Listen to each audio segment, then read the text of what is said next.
Oh, hi there. You're listening to Unnatural Selection, the show about newsy type stuff and things. My name is George. Don't like this. My name is Tom. My name is Adam. And with our powers combined, we are Unnatural Selection. Make sure you visit us at our salubrious home on the web, unnaturalshow.com. Now, this is a weird energy, and I'm afraid you're going to just take my skin and wear it as a coat. This is, nope, I'm not about this. Tom. No, I don't possibly know what you mean. This is like all my nightmares, just hearing my own name over and over and over. Tom. Spiraling into the void. Speaking of spiraling into the void, name of my sex tape. This is a news and politics podcast where we talk about the news and politics on a podcast. It's pretty self-explanatory, and if you don't like it, you can get your money back. Top story. The Republicans have lined up to endorse Kamala Harris. Now, for those of you who are not necessarily overly politically attuned, you might say, George, don't the Republicans belong to a different party than Kamala Harris? And I would say, yes, that is correct. Politically unattuned person, you actually got this piece of information correct. You're actually pretty switched on and good looking. Are you me? Am I you? Both. What happened? I'm talking to myself. Yes, you're correct. Kamala Harris is Democrat and the Republicans are not that. And yet there have been a number of prominent Republicans which have come out and endorsed Kamala Harris over Donald Trump because Donald Trump is a duffel bag of shit. Should we say former GOP Congress members? Well, yeah. So they're not. So it's not like, the House has just decided, nope, we're giving up. Not exactly. Out the door.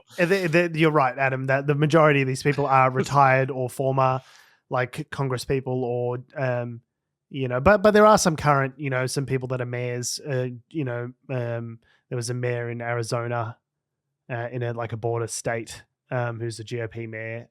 No, he was former as well. So, Mesa, Arizona Mayor John Giles. But there's a lot of prominent Republican or former Republican figures who have come out in endorsing Kamala Harris. And I guess that goes to show the fact that behind closed doors, and this is what a lot of reporters say, is that behind closed doors, the Republicans all the elected Republicans hate Donald Trump. However, they recognize that he is where the current power base of the party is. And so they don't, if they are a current Republican, they don't openly defy him and come out. So this is why you have a lot of people who are former Republicans, people that are out of the party, coming out very bravely when it means nothing, coming out after the fact and saying, we actually support Kamala Harris. This guy's a piece of shit.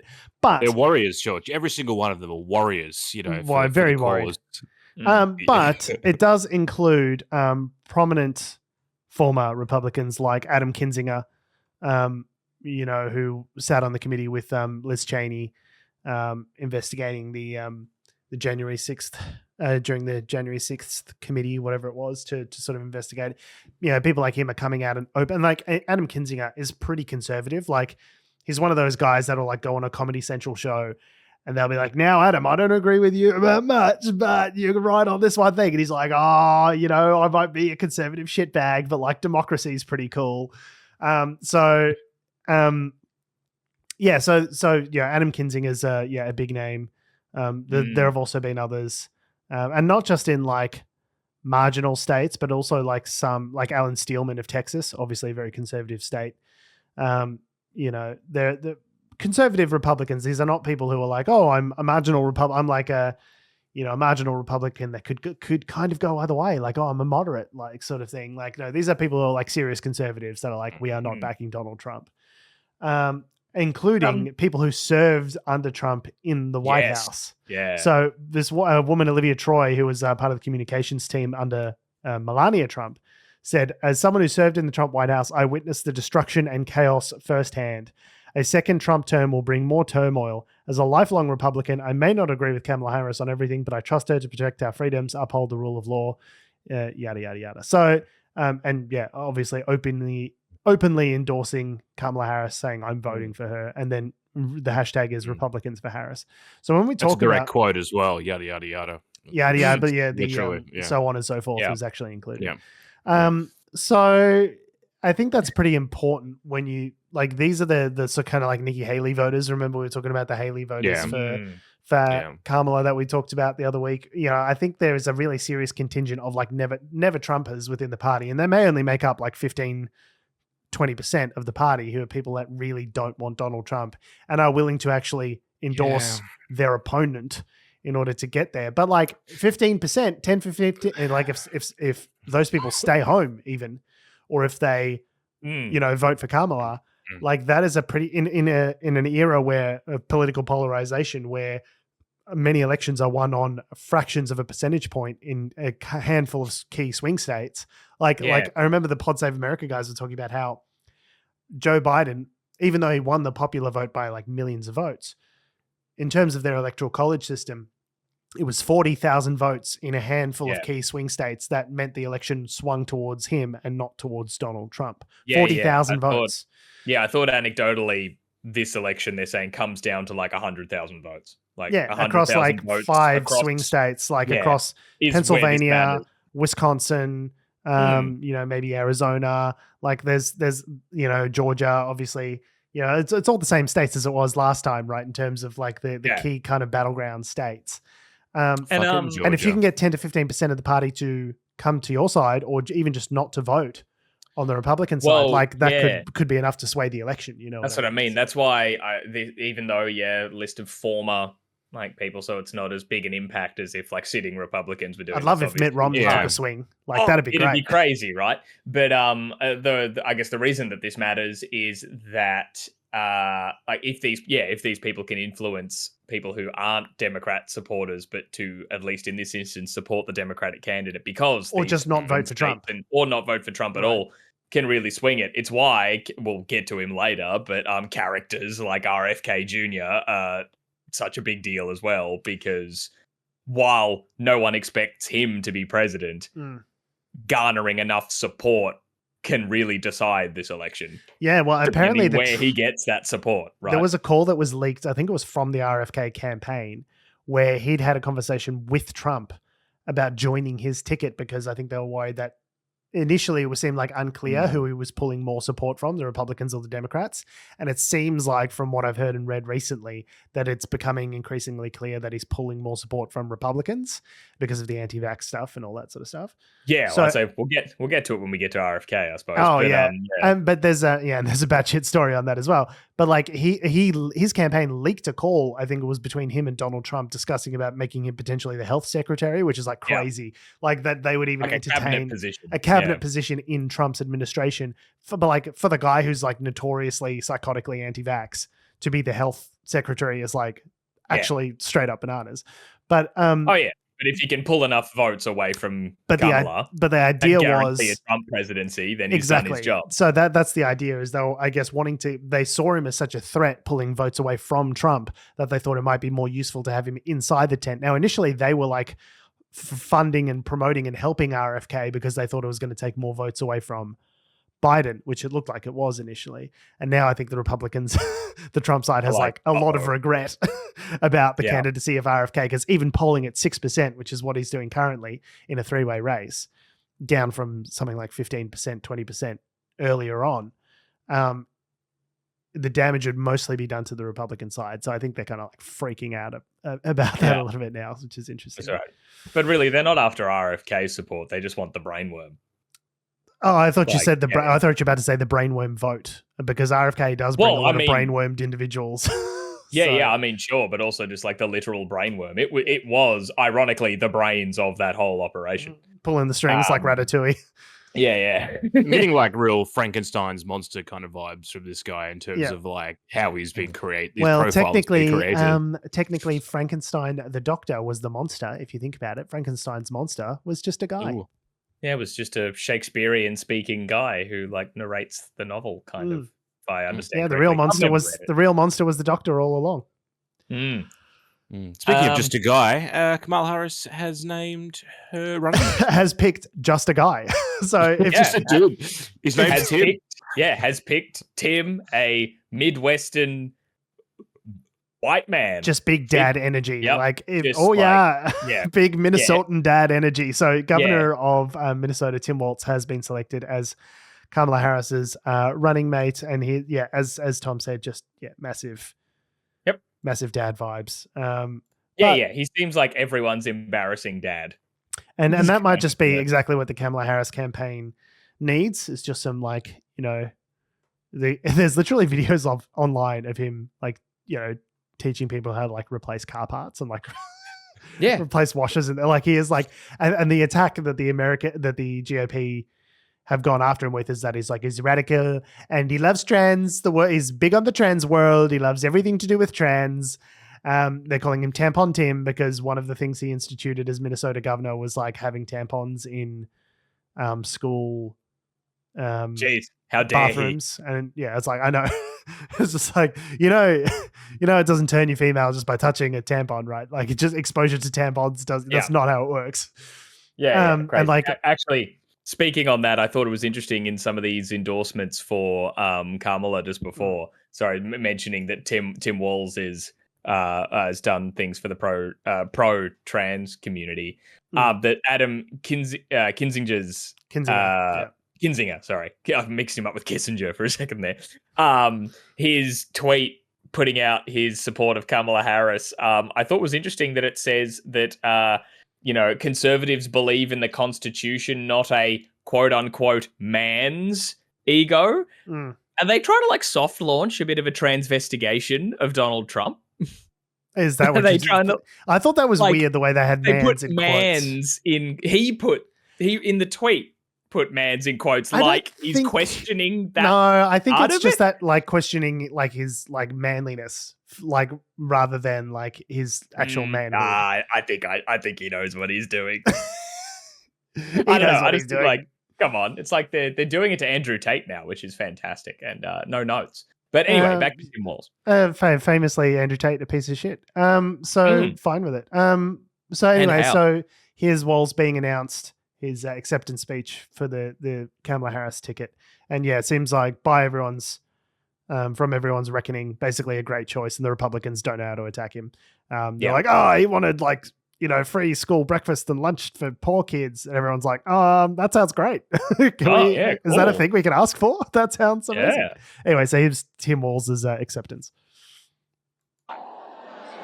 That's not what middle America is. And I got to tell you, I can't wait to debate the guy. JD Vance. Yeah, talking about JD Vance, yeah.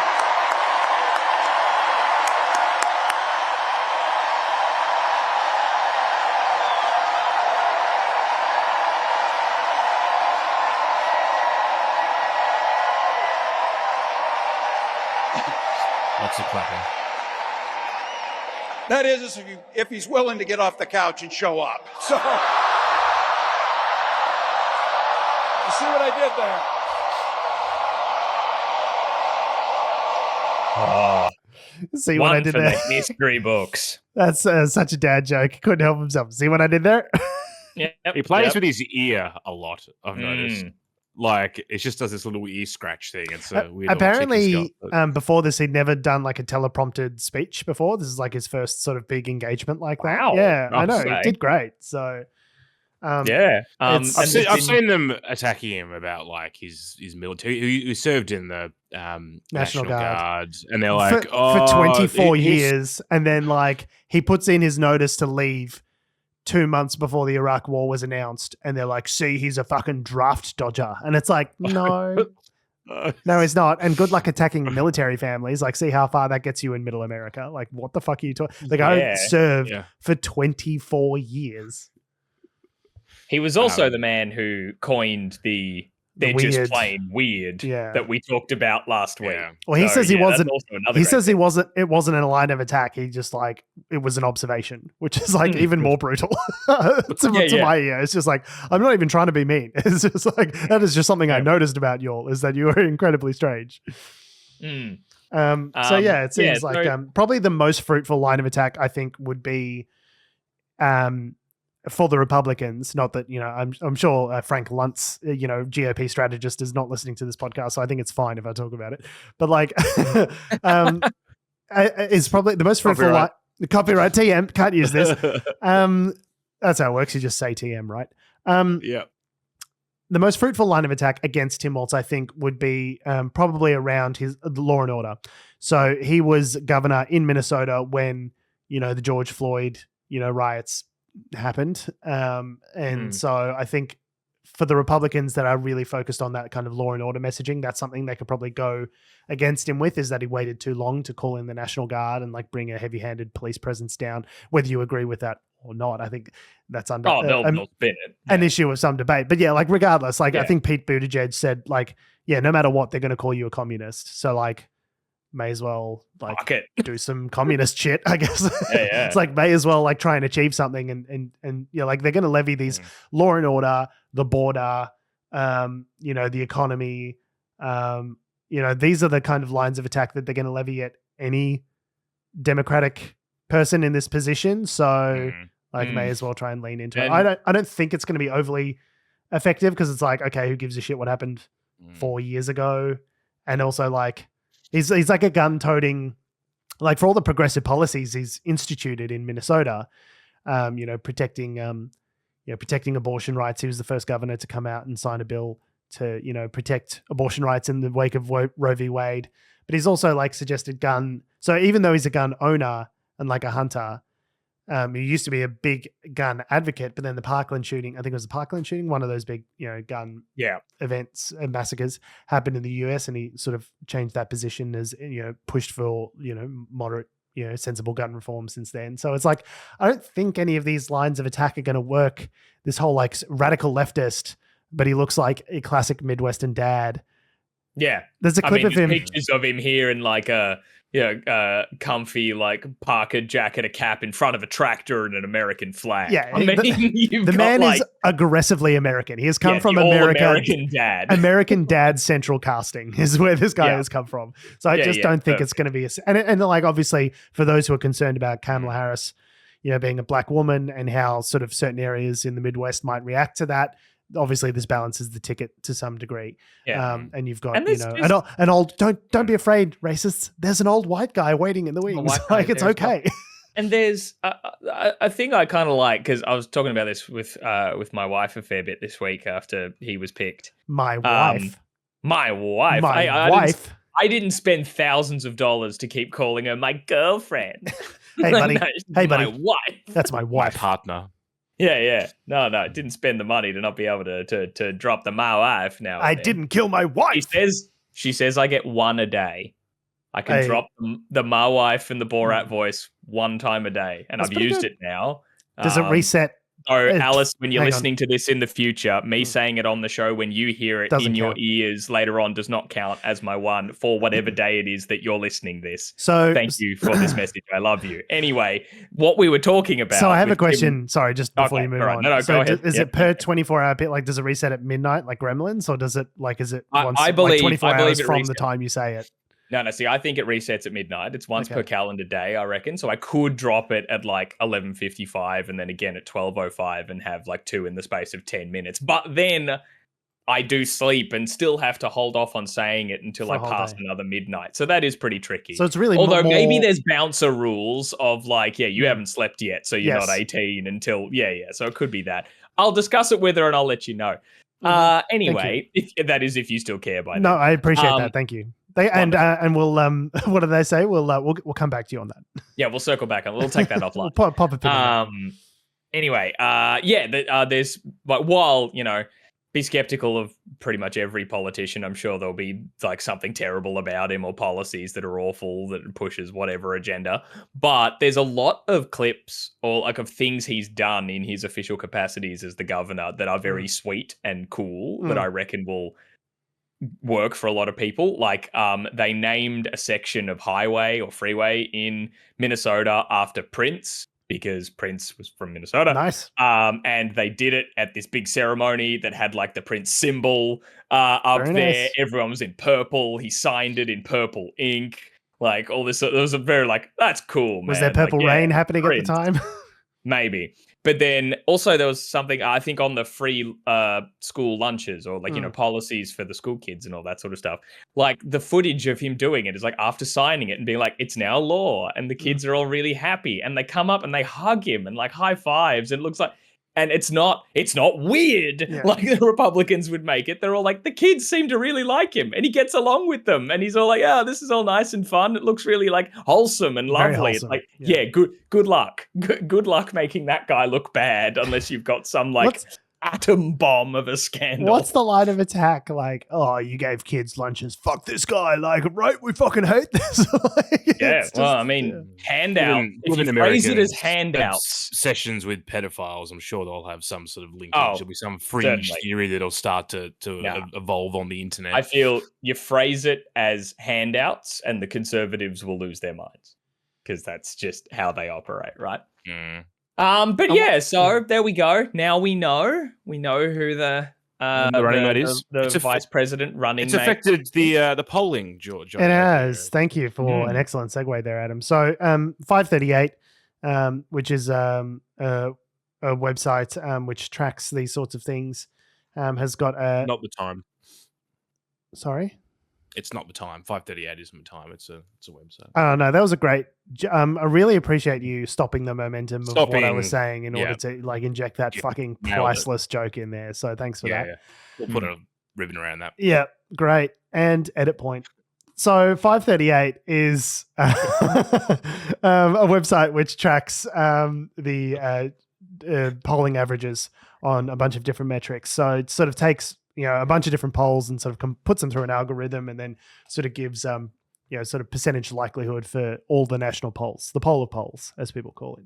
And that functions for who's ahead in the presidential race, but also American favorability on each of the candidates, other things. So Republicans or Democrats in Congress, those sorts of things. And what we're looking at in the national polls on 538 is Harris, who was neck and neck with Trump on July 26th, for example, is now starting to pull ahead. So they were 0.2% of difference between them on July 26th. And now just a few weeks later, August 10th, Harris has a 2.3% lead against Trump in a two-way race. So you're really starting to see that gap open up in terms of not just Harris's favorability ratings, which have taken a big jump. Her unfavorability ratings are down. And who's ahead in the sort of national polls, the sort of combination of all the different polls, that average has gone up against Trump nationally as well. Now, to be clear, at this stage in the race, Joe Biden in 2020 had like a 7-point lead over Donald Trump and ended up sort of with like a 4-point lead once the votes are actually tallied. So 2.3% lead is nationally is not going to win because there's a lot of states where Democrats are kind of overrepresented, right? That's sort of winning the winning the popular vote, but not winning the electoral college. We're not winning the votes in the places where you need to win them in order to actually win the presidential election. Is a problem that kind of affects the Democrats more than the Republicans. So, but what it does show is a pretty encouraging trend to say, hey, they were neck and neck, and now she's a couple of points up. Like at this trajectory, if we keep this momentum up, if we keep the enthusiasm up, it could be conceivable that she is 4 or 5 points ahead of him in the national polls on average on election day in November. And that could be enough to actually win. So it's just very heartening. It's just nice to have hope. And I think from a narrative perspective, the funniest outcome, and I normally think the funniest outcome is typically the one that is the correct one. It's like from a narrative story arc perspective, to see Donald Trump get like kicked in the nuts by a black female prosecutor just feels like narratively correct. Just feels like in the movie of this story, that would be like a natural Act 3 conclusion point. So you're assuming though he loses the election. In this instance, he loses the election and just takes it willingly and doesn't just calmly and quietly and fucks off. Yeah, I don't think that would happen. But the advantage is this time around is he's not in power. So the difference between the 2020 election was Donald Trump was the president. And so there might be for a couple of months, even if he had accepted the election willingly, you still had till January or whatever. Right. So there's that lame duck period of a couple of months between when he lost the election in November versus when the transfer actually happened in January. And if you're in control of the armed forces, there might be an argument to say, maybe he could order some people to start seizing ballot boxes. I mean, they wanted to do this shit. But he was he was basically headed off by his staff. Yeah, he was advised by much more sensible people, and that's not a to low do bar. that. But this time round, he's just a guy. He can't order anyone to do anything. Like, he could order people out onto the streets, and that might cause chaos. Oh, but he like, can call people and bully them, but yeah, it's not going to mean anything because he's not the president. So it's like, I don't see that kind of like inside coup type thing like January 6th. I don't see that happening again, especially if Democrats currently hold the lever of power in the presidency, and then a Democrat is incoming in Kamala Harris. If Joe Biden's the president, handing over power to Kamala Harris, it's like, well, like Trump is just a guy in that equation. He doesn't hold any power to stage any kind of coup. Down the back of the crowd going, boo! Boo! Boo, you suck! Boo! We want Trump! What's that? We want a Trump! Boo! And he's nobody. He's just down the back. And he's getting increasingly kind of like weird and angry. In recent days, there was a press conference that he had recently where he was like just talking. He was like compared his crowd size to Martin Luther King, saying like he had a bigger crowd size than Martin Luther King. Just this angry kind of like bilious rhetoric. That was unhinged even for him. Yeah, he's not happy. What are you talking about? I heard Anthony Scaramucci talk about this. So he's like, oh yeah, no, he's pissed. Like the reason he's so off his game is because like the appointment of Kamala has thrown him off his game, and he's pissed and he's mad. He's mad about his, pick of JD Vance, and he's taking it out on his staff. Like, I know what he's like because I've spent time with him, and he is like pissed as hell right now. And he's like, he goes, I just imagine him on the plane, like screaming and yelling at his staff he's not doing lots of events.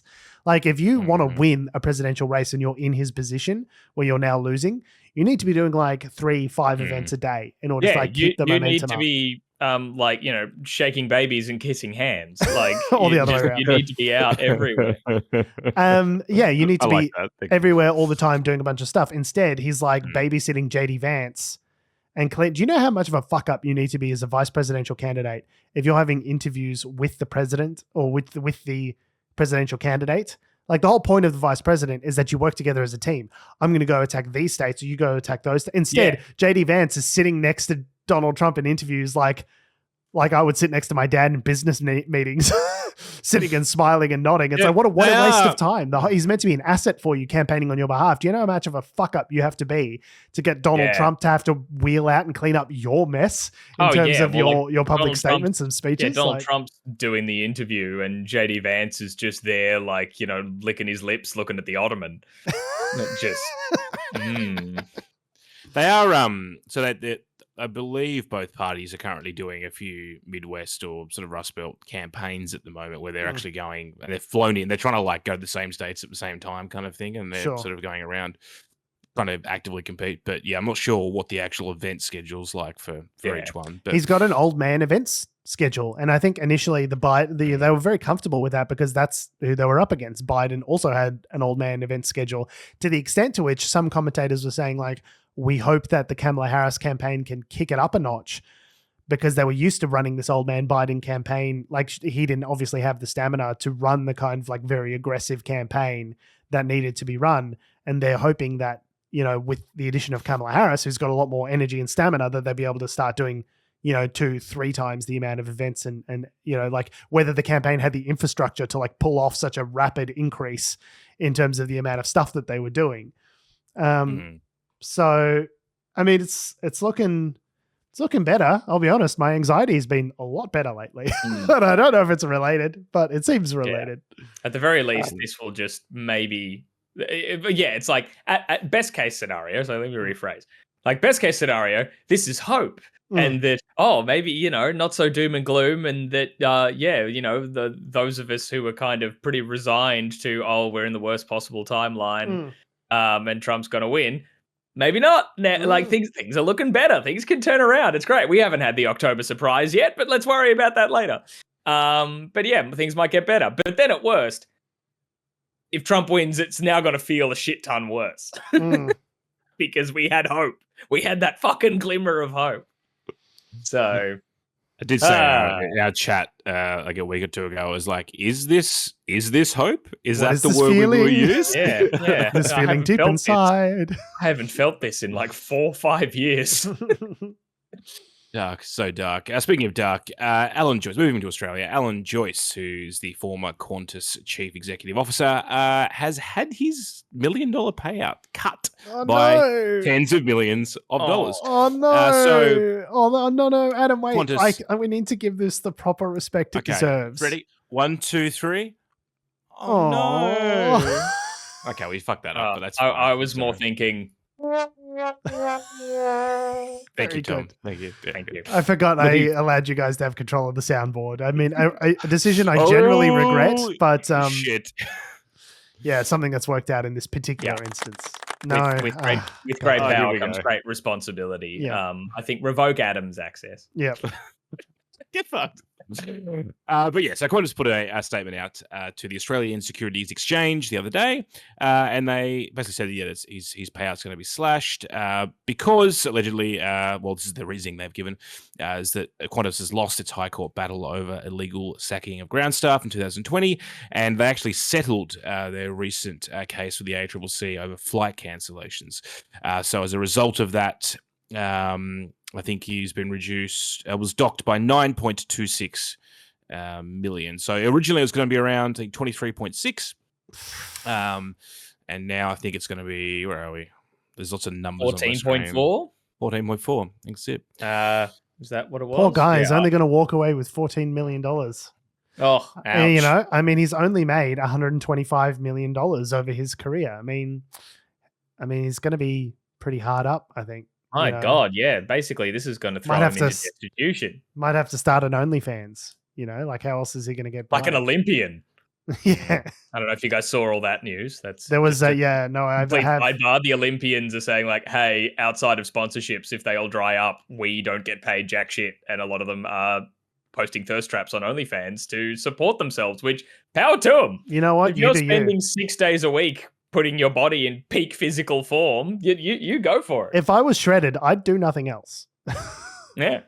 Work is slavery, as far as I'm concerned. If you can post a hole on Maine and become a millionaire, like, more power to you. You figured out the matrix. You are not shredded, and I you have to am work not for a living. I am not shredded. But yeah, for perspective, Alan Joyce was at Qantas for 15 years. He earned $125 million. Yeah, I already said that. Did you? Yeah. Okay. Well, do you glaze over when I'm talking? Is that what's? I do. I'm looking at the next paragraph on the way down, just sort of getting ahead of the run. But that is, I'm just saying it again, $125 million.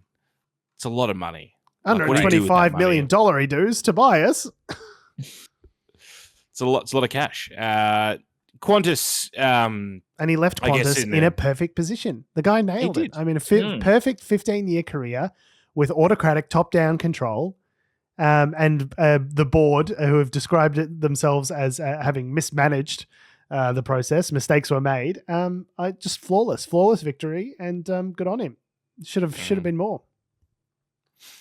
I think they've been trying to sort of obviously rebrand pretty heavily, or not rebrand, but pivot, shall we say, perhaps? Oh well, yeah. I mean, it was so like Alan Joyce's name became so much more of a household name because like of the woes of Qantas, and everyone was laying it at his feet, right? So yeah, they're definitely what's astounding to pivot their image, and is you've got Rex, going under. Meanwhile, this guy is able to get like multi-million-dollar payouts. There's enough money apparently in the Qantas kitty that they can have a multi-million-dollar payout for this guy, and then not really blink, I'm assuming, too much of an eyelid around the cash flows, revenue. So it gives you, and we talked about it last week, but it's just sort of shows that the airline's so big and has so much control over the industry in Australia that this kind of thing is fine. It's not uncommon for CEOs to get large payouts when they leave. Particularly large. This is particularly large. So there was a governance report which was authored by independent advisor Tom Starr, which was critical of the company's leadership style. This is obviously since Joyce has stepped down. Describing it as, quote, top-down leadership with a dominant and trusted CEO leading to insufficient listening and low speak-up. Leadership culture is part of the root cause dynamic that has underpinned the events under review. The group had a command and control leadership style with centralized decisions and an experienced and dominant CEO. This contributed to a top-down culture which impacted empowerment and a willingness to challenge or speak up on issues or decisions of concern, except in relation to safety matters. In turn, that cultural characteristic underpins some of the events that affected Qantas's reputation. So it's basically saying like the board didn't do its job and allowed Alan Joyce to run roughshod over them and make a bunch of bad decisions. And like, too bad, so sad. Now the company's left in the shit. Like, it seems to be more or less for those who don't know, the point of a corporate board, the point of governance is to be a check on the CEO. Like, the whole reason they exist is to examine the strategy, examine the performance of the CEO, of the executive team, and to provide guidance from people who are kind of external to the day-to-day running of the company, who have relevant experience in this area, to say, hey, is that really the right strategy? Or even to the extent to which if the CEO is actually misbehaving or doing something that they believe is not in the fiduciary interests of the company, they are empowered to remove him. The board sits above the CEO in the corporate structure, right? And he hears stories about this, like with Steve Jobs at Apple, right? The board, kicked Steve Jobs out of his own company where he was the CEO because they felt he was mismanaging things, and he was. So the whole purpose of a board in this instance is to provide that type of governance and to check the unlimited power of the CEO if they think he's not doing what's in the best interest of the company. And basically what they've said is, the board just was out to lunch for 15 years, more or less. That was like, well, he's a really strong CEO. We're just gonna let him do what he's gonna do. Hey, it's like, oh, cool. So do we get the checks back for the 15 years worth of like sitting on the board doing fuck all that you guys were doing, or do we get that money back? Or probably not. More their question was like, we're still getting our huge bonuses, yeah? Oh, yeah. Oh yeah, then Alan, you do what you want. Yeah, so I still get like firing who? You know what? Don't care. Just give me my I still get a couple $100,000 for going to a quarterly meeting and not having done the reading in advance. Yeah, fucking sick. Go ahead, Alan. Go nuts. It would be interesting seeing, I mean, I'm sure there are board minutes which would be sort of confidential, but it'd be interesting reading some of those minutes over the last, let's say 5-10 years, to sort of see, what questions were asked, what points were covered. I don't reckon those board minutes would be that spicy at all. They'd be like, you got this, Alan? Yep, sick as. Yeah, great. I mean spicy in the sense of we'll read them and be like, oh dear. One of the recommendations that was part of this report was like getting more granular information to the board. And I was like, I don't think the issue was that you didn't have enough fucking pie charts to know what was going on. They're like, we had no fucking idea. It was crazy what was going on at this company. It's like, I don't think you didn't have enough fucking regression analyses, enough fucking graphs in front of you to make proper decisions. They saw the graphs going up and to the right. You saw dollar signs. Yeah, exactly right. I don't know why I get such a bee in my bonnet with Qantas specifically against other kinds of companies. I think it's maybe having done the MBA. I'm not going to ring the bell. My son is sleeping. Having done the MBA, I think it's like as such a prime example of a company that used to be held in such high esteem. Maybe it's because it used to be it is a national carrier still, but like because it was Australia owned, and then we privatized it, and then to see the progression that privatization has put this company, this once beloved company on, I find it's like a prime example of like exactly why I hate privatization. Like it seems like the exact perfect example of. But Qantas was your hero, and it's no longer like your hero's turned into an evil fucking oligarch, and now you're like. Now you're sad. That's basically the reaction. Speaking of evil oligarchs, is that where you're going with this? No, am I? Elon Musk. Well, we should maybe go with should we do the preface to the Elon Musk Let's do the thing? setup. Yeah, okay. So Tom, do you want to take that? So there's just been a lot of rioting happening in the UK at the moment. I believe sort of one stemmed from a stabbing in an area of the UK, Southport. Southport, yeah. Yeah. And it's really that it's been such a sort of a big situation. I feel that a lot of the information's just kind of run rampant. So from what I understand of it, there's just been some huge demonstrations from people like anti a bunch of like alt-right neo-Nazi sort of groups. Like people would want to be framing this as like there's just hordes and hordes of white nationalists going out and running riot. But like, well, there have been there have been like groups of people doing that. But like the sheer response of people who are condemning all that sort of stuff is much larger. So I think the image of the country's out of control is not accurate. But instead there have been not some now, but like let's be clear. So there was a stabbing in Southport. A mass stabbing.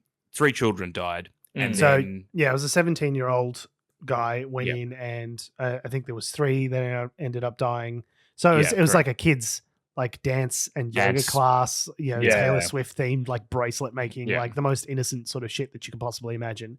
Yeah, and then 17-year-old guy went in and stabbed and killed some of these kids and the adults that were defending him. And it got into the sort of internet hive mind that this kid was a Muslim, and so that kicked off all of this like far right anti-immigrant sort of sentiment. Now it turns out the kid wasn't a Muslim; he was a Christian, and he was I think he was from Somalia or something like that. So I guess that's how they got to he's black. He must be Muslim. I don't know exactly what the trajectory of that kind of like internet hive mind nonsense was.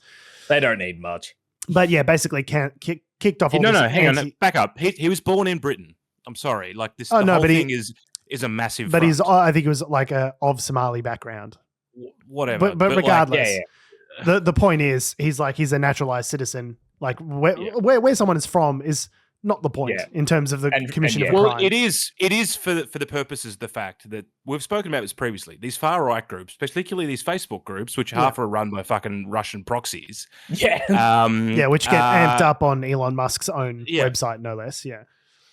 Have been stoking the stoking division. This has been an issue in Europe in general over the last 10 years, while conflicts in the Middle East and Africa have raged. There are a lot of people in London that are basically they're kind of fascists. Like Nazis are real, and they're kind of on the streets in London right now. Now, over the last week, there have been mobs, literal mobs, going around to hotels where immigrants have been staying, and fucking throwing firebombs through the fucking windows. Yeah, like it's insane. Literally trying to set hundreds of people on fire, like who are staying in these hotels, asylum seekers. Absolutely insane. How that's not like attempted murder, I don't know. But it's basically like the Night of the Long Knives kind of fucking like far right insanity. Yeah, it's crystal nut. Like, I don't see how it's really different, right? So it is very serious. There have been, for the last week, most towns in the UK have been like fucking, closing their doors. The travel advice to the UK has changed in Australia. And look, as Thomas pointed out, thankfully there have been counter protests, trying to wrap themselves around some of these immigration hotels and immigration centres and communities to try and sort of head that violence off. And Keir Starmer, the headline of this article, is basically they've ramped up police presence. They've deployed special police units. They haven't called in the army yet, but they have also arrested hundreds of far right, that they're calling them protesters, but they're basically rioters and thugs. Yeah, I mean, it's starting to settle down a little bit now, but it's been a wild week, shall we say, in the UK. And it goes to show is that how much of the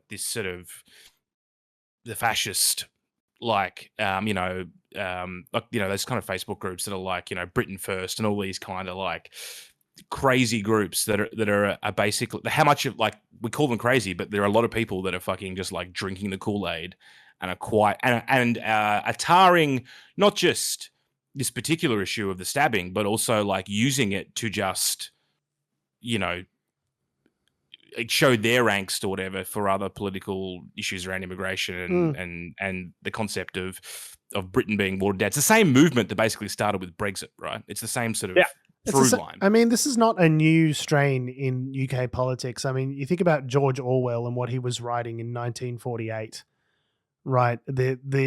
What he was saying in his book 1984 which talked about the slow march towards fascism and what could happen. Like, he was talking about a strain that he saw existing in UK politics in the 40s. Like, there were people, they were in the royal party, the royal family. People were pro-Nazi during the Second World War. Like, it was a King Edward was like pictured. The Queen's Elizabeth's uncle. Elizabeth's uncle was like, pictured with various, Nazi high command.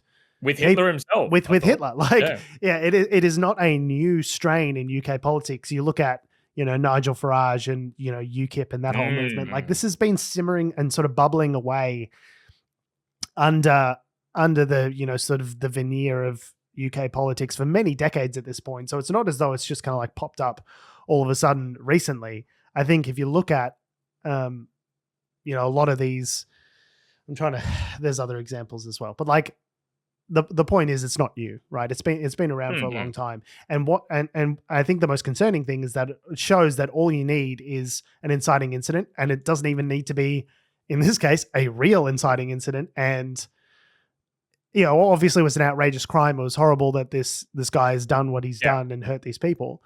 But it is not representative. To say that he's a Muslim and/or immigrant. That's all it took.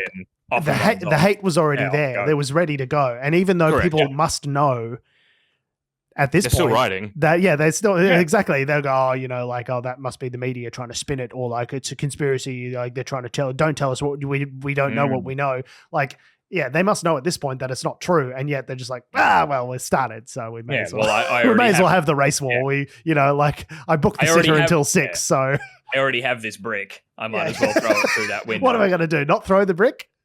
It's Chekhov's brick. If I pick up the brick in the first act, I have to throw it in the third. And I think it's good you bring up Nigel because, I think much to his public dismay, at least, whether or not it's legitimate dismay remains to be seen. But people have been referring to these as the Farage riots. Yeah. For like his and his party's role in stoking these kinds of communities. If you had to pick a guy who would be most responsible, right? Yeah. So, and I think it's fair enough. And also, knowing that it bothers him, keep doing it. It's classic fascist. Like, let's blame the other for our own problems and wrap a movement around that. And it doesn't help when you have people like Elon Musk. There's families and little kids in these refugee hotels. Are you trying to set them on fire? What the fuck is wrong with you? Yeah. You know what I mean? Like, even if it was someone who, like, you didn't agree with, or you wanted them even out of the country, I still can't get past the idea of like, oh no, we're straight up willing to murder. You know what I mean? Like, the amount of hate that you have to have in your heart to like go and firebomb a place where there's hundreds of families and women and children and, little babies, and you're willing to like set them on, burn them to death. Yeah. It's just like, it just escapes my brain. And the motivation being some sort of like to protect the innocence of we have to protect the innocent children. We have to go murder other innocent children. It's just like have no theory of mind for these people. At some point they say, oh, the right wing's not that different from us. We need to extend and support and understand their perspective. It's like, no, sometimes they're just fucking Nazis, and like we just need to outvote them and like just basically get just separate them from power. Like, there is a contingent of 10 to 15% of society that are just fascist fucking psychos, and we just need to make sure that they never get power. And like, that's really is all there is. Like, there's no like extending the hand of like, what if I listen to their fascist views? Like, maybe just have a listen to Mein Kampf and see what he's, it's just like, no, there is no listening. I just love that. There is no like middle ground with the fucking fascists. Like, these people are literally setting fire to buildings with people in them. Like, they need to be stopped. I forget who made this joke originally, or like observation, I guess. I consider it a joke because it does make me chuckle, but it's also bleakly true. That someone said like a person who's a centrist saying like, no, I think I need to, what we need to do is to sit down and compromise on these ideas. And someone says, cool, well, so compromise with the left. He's like, no, I want to compromise with the racists. Yeah, exactly. Like, only that's what I want to do. I want to compromise with the fascists. Yeah. So Elon Musk has helped Speaking the of Elon, situation. yes. He's helped the situation by calling the Prime Minister Keir Starmer two-tier Keir in reference to a conspiracy theory that police are treating far-right protesters, rioters, more harshly than minority groups. Elon, aren't you the CEO of like 8 companies? Mind your own fucking business. It's not even politics in your fucking country, mate. Who the fuck? Who was asking like, oh, please, I need Elon's perspective on this. Please talk about it, Elon. Oh, daddy, tell me your thoughts. Who cares? It's not your country. Why are you stoking additional? Says us in Australia. No, but like, I'm not the CEO of like 12 companies. Like, aren't you busy? Aren't you like, don't you have more important shit going on than like tweeting on the shitter at 3 a.m. about it's stoking division in another country? Like, criticizing other, like, I guarantee you don't know the full breadth of what's going on. And yet, as the most like one of the most influential voices in the world, he's like, oh no, you know what the world needs on this fucking Elon's perspective. Here come the thumbs. And also, just are you like seeing like right now? You're saying that the police are treating the white far right people harsher than minority groups. Are the minority groups the ones that just tried to burn down a hotel with 200 people in? Yeah, of the groups. Which one's doing the harsher crime? Yeah, well, look, I expect we shouldn't expect better from someone who grew up in apartheid South Africa and made their fortune on the backs of essentially slave labor in an emerald mine. Like, I really don't think that Elon's got the fucking hot take that we all need right now on this. It'd be good if he could focus on trying to rescue the astronauts stranded in the fucking space station and literally just shut the fuck up and just focus on that. Yeah, don't you have like 12? Don't you have like he's acquired like 30 companies while we've been talking? Like, do you have so many things that you should be doing right now? And yet is just terminally online brain. His brain has been rotted by the platform that he owns. He is like the prime example of someone who has just been like completely terminally online for the last 10, 15 years and has turned into a fucking moron. And now it's like, why is it like, we do a news and politics show where we talk about politics in the UK, in Australia, in the USA. Like, not that we have a remit. I suppose anyone's entitled to just talk shit. But like, this is what we do. We have a show. We're set up for it. It's like, isn't your thing that you're the CEO of like 12 companies? Like, just be that. Like, if you just shut the fuck up and did the CEO thing, everyone would like you a lot more. He seems to think he's like funny. And it's like, no, funny is the one thing you cannot buy, Elon. Like, that is, you are just not a funny guy. You're just an angry guy with billions of dollars. And I guess you want us to take you serious. The Downing Street and the direction from the English or British government and the Labour Party as well is to not engage. Yeah, it's like not helpful. Elon. Like, just don't engage. Don't get involved in Twitter spats and like arguing with people and trying to debate. It's not going to help. Like, what we need is unity right now. We don't need some billionaire cuck shithead from the other side of the Atlantic telling us what to do. He also said, this is the one that really gave me the shits, that civil war is inevitable under a video of violent riots in Liverpool. What are you doing? Are you trying to start a civil? What the fuck, Elon?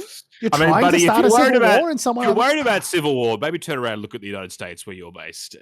Maybe look at the campaign donations you've made to the Republican Party. Yeah. Donating tens of millions of dollars to Republican campaign efforts. Yeah. Yeah, it's one thing to be concerned of like civil war sort of tensions. It's another when you're one of the most like influential people on the planet to be being like, oh, it's inevitable. Let's go. Oh, we're going to have a civil war, which you don't think I would be, oh man, if I was a billionaire, if I had this kind of megaphone, I would be so careful about the things that I tweeted and that I commented on and that I put out into the world, because you know that the things you do and say are listened to by millions of people. If you say that there's a civil war inevitable in someone else's country, you don't think that that creates a permission structure for other people to engage in the kind of behavior that would be reminiscent of us. Oh, well, Elon says it's going to happen. So like, I would be so careful, so much more considered. Well, it's why a lot of billionaires retweeting far right nonsense. Yeah. Like, that's why a lot of billionaires are, notably absent from so social quiet. media. Yeah. Like, what even does Jeff Bezos think about what's going on? I mean, he doesn't really engage as much as I've seen in politics. He's sort of current affairs. They're just quietly talking about his companies, quietly building their lairs in New Zealand for when the collapse happens. Yeah, that's what the other billionaires are doing. Yeah, they're just quietly like giving money to who they want to win to benefit them most financially. Speaking of money and Elon Musk, he has decided, because again, absolute profit, has decided to sue a bunch of advertising companies, basically because they don't want to advertise on his platform. Is my understanding. Is that correct? Yeah, that seems to be the thrust of it. How are you allowed, like, what are your grounds for suing them if they decide we don't like your platform, Adam, and we'd rather use something else? Okay, Adam, I know you don't have an MBA, but it just makes good business sense to sue the people who are advertising on your platform after you put up a bunch of neo-Nazi content and told them to go fuck themselves. That's just good business sense. The man is a business genius, and if you can't appreciate that, then you're a fucking cuck weirdo, okay? But like, what is it? Breach of contract? Like, what is he? I don't know. Whatever. just a lawsuit. So basically, he's saying that X on Tuesday sued a global advertising alliance and several major companies, including Unilever, Mars, and CVS, accusing them of unlawfully conspiring to shun the social network, being X, Twitter, and intentionally causing it to lose revenue. The company, formerly known as Twitter, accused the defendants of a, quote, massive advertiser boycott. So I guess what he's saying is that you all choosing not to advertise with my company individually, obviously not a crime, but if you are getting together and like collaborating, basically forming a cabal or a conspiracy to not give us money together as a means of influencing us, then that could be conceived as, you know, maybe being worthy of civil action. I still don't understand. It's like you can't. It's violated U.S. antitrust law, is what. That's the argument that they're making. Yeah, is that it's collusion because they're cooperating to not spend money on X in order to strong arm him. That's the illegal part. Now, I don't know how you could possibly prove that. And also, like, companies can spend money wherever the fuck they want to spend it. Yeah. Isn't that freedom of speech? Isn't that what you're a big freedom of speech warrior for, Elon? Right? That's freedom of their goddamn market that they love so much. If I want to send my advertising dollars here or there, that's up to me. So it's pretty rich that he's turning around and though it's like, even if you win, like, and then what? Like, these people will never be customers of yours ever again. Yeah, and advertise on your platform. So it's like, what, you're going to win some one-off judgment, and then what? Like, it's so. Yeah, it's crazy. I lied. This is not good business. This is bad business. Really? In case anyone was confused. Yeah, it is just it's bananas. The mental gymnastics that Twitter seems to go through with their whole. We're all about. Freedom of speech, freedom of ideas. Like, we want to, we just want everything to be open and wide. And that's why, it's like, oh no, we're not promoting these far right fascist communities and ideas, but we're allowing these people to discuss their ideas because that's what freedom of speech looks like, you commie cucks. But also that if you truly believe in that freedom, then these companies are allowed to not advertise with you. They're also allowed to maybe agree, hey, you're not going to advertise with them? Yeah, we won't either. Like, I don't know how that works with antitrust kind of laws, but like, surely if you were such a big proponent of freedom in the free market, you should be okay with them doing that. It's what they want to do. I don't think that lawsuit has any grounds. I reckon that's. I don't think it's going to go. Yeah. From my absolutely zero knowledge in terms of antitrust laws or the American legal system in any way of that, I still don't think it'll go I don't think it'll go anywhere, but which makes it, and clearly the advice that Elon has probably received is that it's probably not going to go anywhere. So one has to imagine that the reason he's doing it is to be punitive, is to cost these companies money and tie up their time and resources in court in order to have to defend against these claims. So he's just doing it to be spiteful. Like, I'm rich and I'm going to make you spend a bunch of money on lawyers because you hurt my feelings. Chilling factor. If anyone else pulls out, you could get sued too, right? Yeah. Which, believe it or not, does not instill a bunch of confidence in people who are still currently advertising on your platform if they think you might sue them. Just because just so dumb. I keep getting ads for Threads, man. I keep getting ads for Threads. It looks good. I don't know whether I should join Threads instead. Threads is fine. It's not it's certainly not worse than Twitter. I've noticed a significant absence of neo-Nazis. So, I mean, they're just that for in now. and of itself. For now. Yeah. Tell us about what's going on in Bangladesh, Adam. It's actually a really long conversation, so I'm going to try and sort of package this up into something that's a bit shorter. But basically, brevity is brevity is the soul of wit, Adam. The headline is that the Bangladeshi Prime Minister Sheikh Hasina has fled the country. So the leader of the country has bolted, and the military has basically taken over for the time being. Oh, good. So over the last few, a month or two, I guess, really, there's been a large sort of amount of civil disturbances, riots in Bangladesh. Basically, it started, you could argue it started a while ago, but the main sort of inciting factor is that there is this law or sort of system they've got where 56% of government positions in Bangladesh are reserved for particular groups, and 30% for the descendants of the freedom fighters who fought in the 1971 War of Independence. So this was their quota system, War of Independence against Pakistan, or what's correct, now modern day Pakistan. So they were both part of the same country.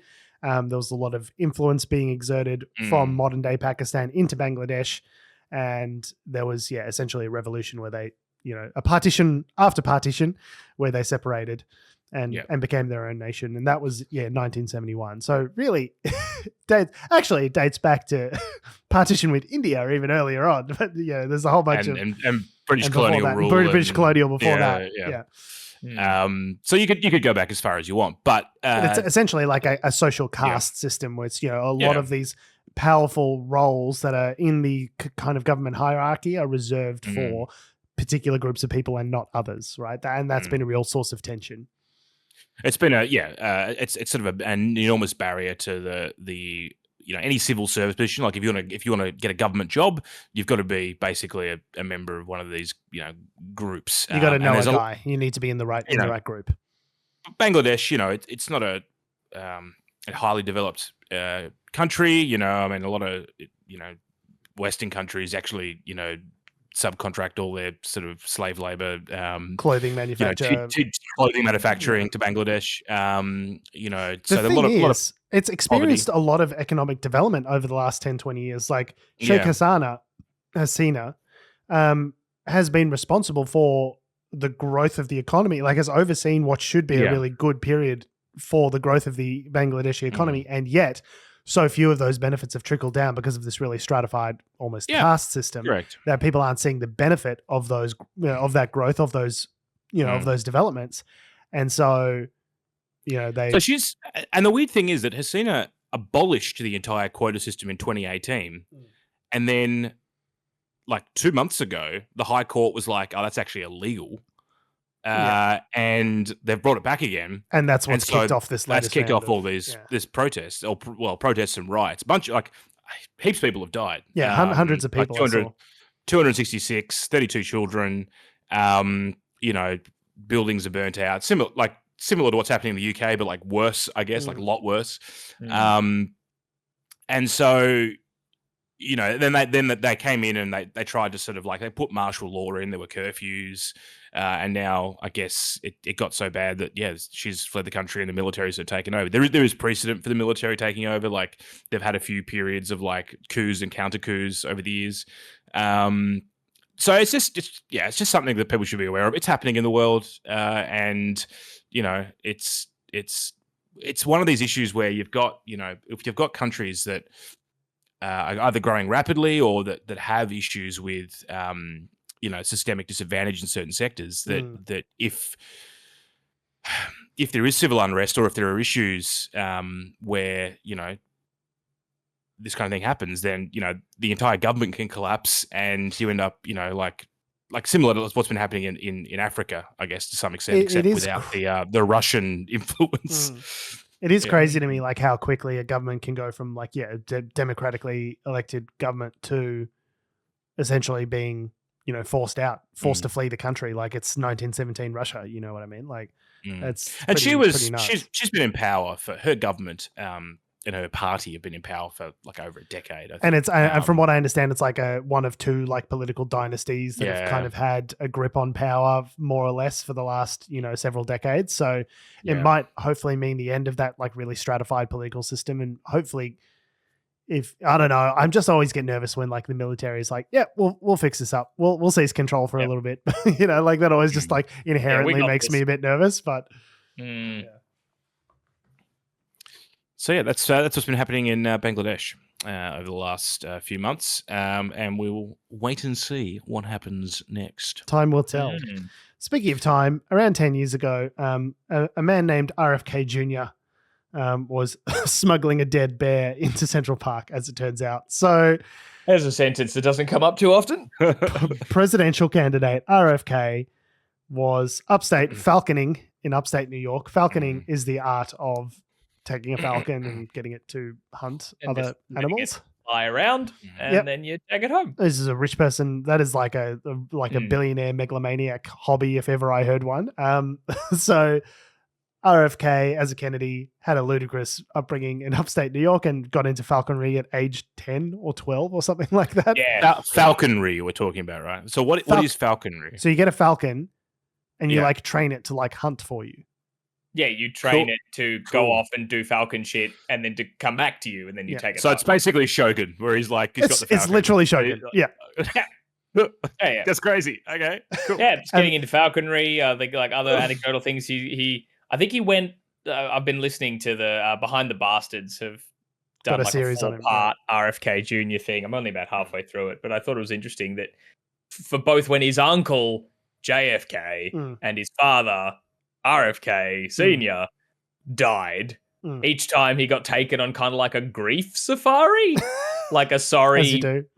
A significant member of your family died safari. And I thought on one of those, he like brought back a turtle, like an endangered turtle. It's like, dude, you can't just do that. Anyway, loves animals. I'm a Kennedy. I do what I want. Yeah. Anyway, loves animals, RFK Jr., it seems. Loves them so much that he will dispose of their corpses illegally, apparently. I think the quote here from the which agency is this? The New York State Department of Environmental Conservation. So they, quote, led a 2014 investigation and forensic analysis into the Central Park bear cub and concluded that the bear died from blunt force trauma consistent with a high-speed collision. And RFK Jr. has said that he was the one who disposed of the body in Central Park, of all places. So the reason that he admitted to this is because I think it was the New Yorker had a story with background and with a picture. There's a picture of him with the dead bear, like with his finger in his mouth. And so basically what Adam, that's the right reaction. The expression you've got of like, what? What? This man wants to be president. So he's so weird. So basically, okay, so what he says is that they're in upstate New York, they were falconing. He saw the bear get hit by a truck, got the dead bear. I was like, yummy, I'm going to eat the meat on that and skin it. Puts the bear in his car, goes down to Peter Luger's steakhouse in New York City, has a fancy dinner with his mates. They're all drunk. And then afterwards, he's like, oh, this bear's been sitting in a hot car for 12 hours. Probably can't skin it and eat it now. Wouldn't it be funny if we dumped it in Central Park? And his drunk mates were like, hey, we're rich. We don't care about things. So they did that. Now, this was an article that came out at the time in 2014 being like, who left a dead bear cub in Central Park and why is this happening? But the craziest part of this whole story is that in order to get ahead of the story, RFK Jr., they knew this New Yorker article was coming out. And so to get ahead of the narrative, there's a video of RFK, and you have to watch it. There's not time to play it here because it is truly deeply long and unhinged. But like him telling the story to Rosie O'Donnell, of all people. And Rosie O'Donnell, who's crazy, is like, that's crazy, RFK. The crazy person is telling the other crazy person. Me, the person who tweets racial slurs while on Ambien, allegedly, is saying to you, like, that's crazy, RFK. And so there's this just strange kind of like feverish. Is she trying to video. play it off as like it's a funny joke? It's a funny joke. I'm a larrikin. I was at the tender age of 60. Okay, just like let it go. Okay, I didn't know what I was doing. I was a kid. Like, I was in New York and I had a dead bear cub in my boot. As happens. What do you expect me to do? As you do. Can I ask a question? Robert F. Kennedy Jr. I'm assuming is the son of deceased former United States Attorney General Robert F. Kennedy, Correct. who is John F. Kennedy's brother. Correct. Yes, so he is the nephew of former President JFK. Right. Okay. So he's just dining out on that name for. Welcome to the Kennedys, legacy. Adam. The Kennedys have been dining out on their name for like 100 years. For decades. Seems like, fuck. Like, this is just the tip of the iceberg, I think, of the weirdness of RFK. And at least the quote-unquote prank of dropping a dead bear cub in Central Park, I feel pales in comparison to all the anti-vax rhetoric that he peddles on various different podcasts, which is just dangerous and horrific. If you have, it'll be on YouTube probably. If you have the time, you should watch John Oliver's recent segment just on RFK Jr., which focuses mainly on his anti-vax track record and kind of gives you some context around him that I think is really helpful if you're interested. But on top of that, things like someone has come out and accused him of sexually assaulting them a few decades ago, I think. And his response to that was like, I told everybody when I started this campaign that I have skeletons in my closet. You're probably going to hear a lot more about this. End of comment. And people are like, so that means, are you not denying it? Yeah. What the fuck? Like, huh? More skeletons? What other skeletons? Yeah. It's just really, really strange. He's a weird dude. What's his main policy platform? Like, what's he saying he's going to do? I mean, he has a track record, I think, of in his bold of you to think he has 20s. a platform. Well, yeah, I mean, when he was a younger man, he did a lot of environmentalism. Yeah, he was an environmental lawyer for some time. So I know he has a bit of I'll be the most environmentally climate action kind of president. So he has things on that. He says he's never been never told anyone to not have vaccines or things like that, but then also definitely did things that put the fear of God into people. Quoted on things like on Joe Rogan's show or whatever, of saying things like, you never see someone with quote full blown autism being in their 70s. So the implication there, being autistic is bad, and and then also full blown is not a might give you autism. Therefore, I'll let you join those dots. Full blown is not a measure of autism in any kind of scientific capacity. If anyone's wondering, I don't believe I don't believe that's the term when we look at the spectrum of autism. Crazy that he was polling at what'd you say? It was 15 to 20%, depending on where you're asking. Crazy. Yeah, crazy. Yeah. Well, I guess because there are some people who are like, oh, he's a Kennedy. He's a man of integrity. Oh, wait. He says dining out on that name, Adam. Yeah, I really do think the Kennedy name had a lot to do with it. And I think there was a lot of, they called them double haters. People were not enthusiastic about Trump or Biden. And were looking to RFK as a potential third party end run around the two-party system. And I think now that Biden's out of the running, everyone's going, oh, well, we'll just vote for Kamala Harris then. We don't have to vote for either of the two old crazy dudes. He seems very much if you just look at the surface level kind of stuff, you could see he's not a crazy alternative. He's a Kennedy. He's an environmental guy. Kennedy.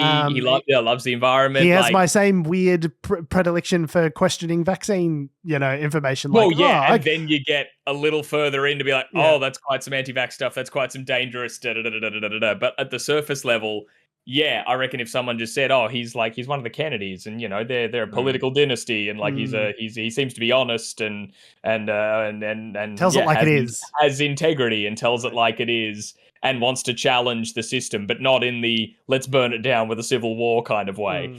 Cool, okay, but then no. Look, and then look a bit deeper. He's unhinged. Wants to eat and skin a bear. eat and skin a bear and then listen to his carload of drunk friends, which, like, reading the quotes here as well, he says that he wasn't drinking. No. He was stone cold sober, which is even thought the weirder. bear prank was a good idea. That's even stranger if you were sober for this. Yeah. Very, very. As someone who's had an animal prank, a dead animal prank joke put on them. That is true. I'd forgotten that story until just now. I did not do the prank. It's not funny. It's not funny. Not if you ever funny. think, let's get a dead animal and somehow prank, your friend, like a horse head in the bed or whatever it may be, not funny. No. Not funny. It's fucking weird. No. Well, the dead horse head in the bed was from The Godfather, and it was meant to be explicitly threatening. It wasn't a prank. We got you. It was like, I killed your prize racehorse. Bad reference. But so this is some friends of yours when you were living at uni who put like a dead possum in your bathroom? I was going to go into it. Well, we don't have to say who they are. It was a dead possum on your toilet. Basically, there was a possum that they'd found, and there was a bunch of stuff that happened. Basically, they took it to a vet. It died, and then the vet was like, "I don't want it." So then they had this dead possum, and then they were like, after a few beers, I think they were like, "It'd be funny if we just left this in Adam's dorm room." And then I walk into they sort of. I was in the kitchen, and I saw them all sort of just walk into the kitchen, sort of like. And they were kind of all just like looking at you. And I saw one of them come out of the room, my room, and I was like, firstly, I should have had my room locked. That's on me. No, Adam, you're the victim here. But went into my dorm room, and then there is a dead possum hanging off the cistern. And the joke is that you obviously don't like dead possums in your bathroom, and so here is one. And that's a great joke. Hilarious joke. It's funny. There was this is the worst part. There was just this trickle of blood that was like running down. Oh my God. Jesus Christ. Anyway, I had a bit of a tantrum, and to their credit, they were like, "Oh yeah, that was pretty fucking weird. We'll clean it up." I don't know if I would describe it as a tantrum as much as like a justifiable response to someone behaving extremely inappropriately. Yeah, tantrum kind of implies to me it was 2009. We were at uni. We were like 19. It was a crazy time. Can I just? But it was pretty fucking weird. A part of that story, I don't think you've ever mentioned that little detail before. If you have, I've forgotten it. That the vet said, "I don't want it." Well, it was. I don't remember the exact circumstance. The concept was that the vet that they had to take the animal with them. Like it wasn't the vet was like. No, surely that would have like an incinerator for that sort of. Maybe they just don't want to pay for it. I don't know. Well, I know they do that with obviously if you take a pet to be put down or something, like they usually just cremate the bodies or all that sort of stuff. Surely, like it's not policy to bring you brought in a possum and it died. Okay, you guys have to take this corpse away. Like a hospital, if you turn up with someone, like a loved one, and you're like, "Oh my God, they've just been hit by we found this guy," or like even if it's a stranger, we found this guy on the road. He just got hit by a car on the highway. Get like help, and they're like, "Sorry, he hasn't made it." It's like, well, we don't want him. Is he yours? It's like, no, we just found him on the highway. Well, no, you need to take this body, and we're like, you know what? It'd be funny. Weekend at Bernie's. If Adam just comes home and there's a dead guy sitting on his toilet. Hilarious. He's just sitting there. Funny. I don't know the exact. Wouldn't that be hilarious? I don't know the exact circumstances. All I know is funny and not weird. This is a normal, fun thing that we've done for our friend. Yeah, that is very. They did clean it up. Normal. They did clean it up. I should fucking hope so. The error of their ways. God, they're lucky you didn't fucking call the school on him, get him expelled. Fucking hell. What did they do with the possum? I think it just ended up in the rubbish bin, to be honest. Jesus Christ! Like, for how long?